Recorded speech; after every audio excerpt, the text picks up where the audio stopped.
Hi, I'm Kat, and today is video 4 of my 13 Days of Halloween series. Today's project is nothing exciting. It's a plain, stereotypical mummy. Now, this is a great project for first-timers and for newbies simply because all the flaws and faults are hidden very easily by the bandages.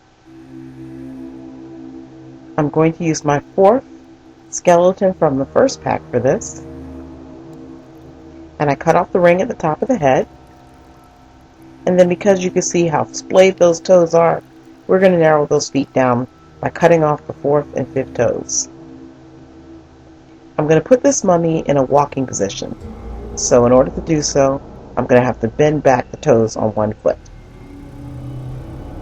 So I bend them back and clip them in place. This is a temporary hold. It will flex back within a series of hours. But in the meantime, that will help.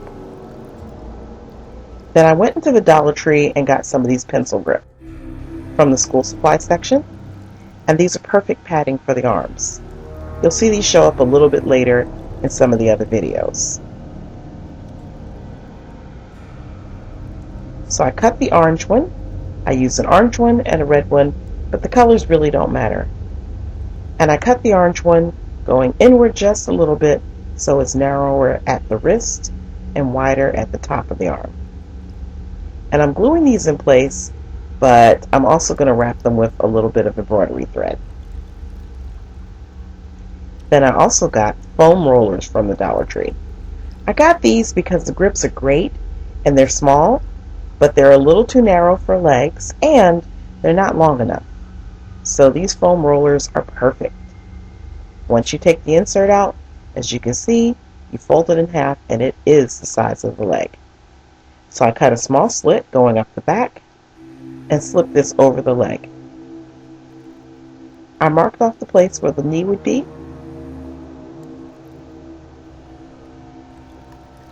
And I'm starting to try to pose it now.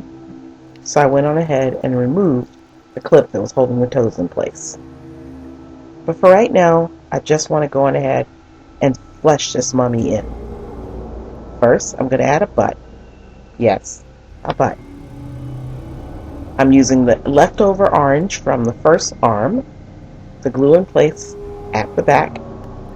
And at the front, I need to add something to be a stomach. Yeah, it's a little pointy at the front. I'm going to either bend that over or cut that off. Glue that in place, and then I use another grip in purple that I cut in half and then cut in half again. And this is going to fit right along the sides. Also in the Dollar Tree is some paper tape, and this is in the medical section. And I'm just going to go on ahead and wrap my mummy up. This is not the final wrapping, it's just a general wrapping that I'm going to use to kind of make sure everything's in place.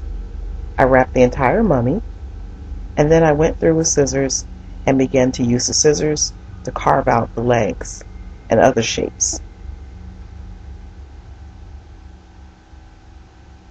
Once it's wrapped, I don't have to worry about things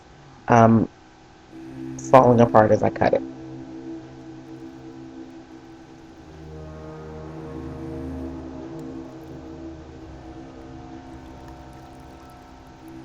Now my mummy does not look gender specific, and I want it to be definitely a male.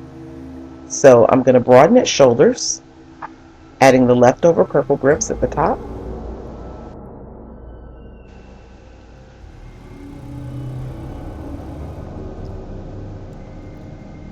And I'm also going to add a good old-fashioned codpiece. Well, as much of a codpiece as I can make with leftover clippings from the legs.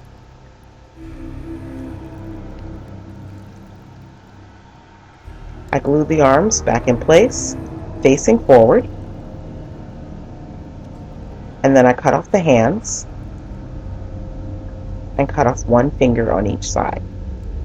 That's just to make the hands a little more narrow. Then I glued them in place with the wrist limp. And because it's about time for me to start wrapping the face, I went on ahead and added 2 rhinestones for eyes. The eyes won't be fully visible, but I do want them to be red and glowy and evil looking. I added some small pieces of coffee stir stick at the bottom of the feet just to kind of hold their shape and to help the mummy to stand.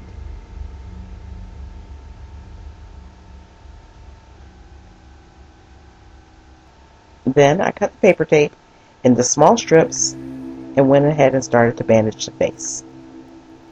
Now originally I had some gauze around the house, and I was going to use this to wrap my mummy with, but it unraveled awfully fast and I just didn't like the way it looked.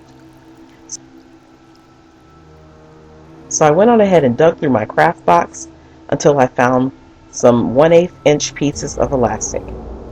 It's at least 10 years old, so it's not like I'm going to use it for much of anything else. I figured I'd go on ahead and use it to wrap my mummy with. So I wrapped the more difficult parts first, like the codpiece, also the toes, and then I began to wrap from the ankles all the way up the leg. I did the same with the other leg, and then wrapped all the way up the hips and the torso, and then across the chest. Finally, it was time for the face, and for this one I had to cut my strips pretty small and then just wrap it with small chunks at a time. Once I had my mummy looking the way I wanted it to, I decided it was time to dirty it up a little bit and make it look a little more aging. So I just painted it with watered down gray paint. I also left some tendrils of gauze hanging to give it that unwrapping kind of look. And that's it. You're done. I'll be back tomorrow with a 5th ghoulish creation. Thanks so much for watching, guys. Bye.